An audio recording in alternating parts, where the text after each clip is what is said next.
И многу брат, не знам, морничав в тој момент, како ти го дава тоа, вади една книга, книгата обратно свртена, и ти ја дава и вика, тука имаш све ти објаснето.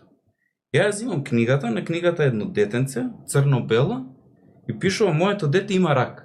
Усред работно време, ја шишам и на пола шишање ми се ја уазра, вика те бараат докториве да дојдеш. Ја викам само да дошишам. Друже, јас пуштам телефонот, толку си изгасив. И знам, Бојан се викаше дечкото што го шишав. Викам, ќе биде проблем кастро да те дошишам? Не бе, вика, брат, што збориш? Влагање у кола, од Дуќан до државна, реално имам 5 минути. Па мене ми се чина 5 сати. Стигаш таму, те чекаат докторите, седнати. Добар ден, прв кат, прва десно, добро, важи, влагаш, 3 докторки седнати. Таткото на Даријан, да, тој сум повели седни си. Видете, знаете, вака, така, ние проверивме едно друго и сега ти дава еден лист резултати. Ја мајсторе, шо... Не знаеш да прочиташ. Врска немам.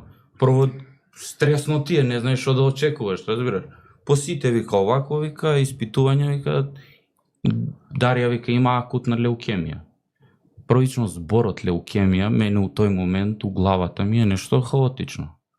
И јас си викам, супер, што е следно?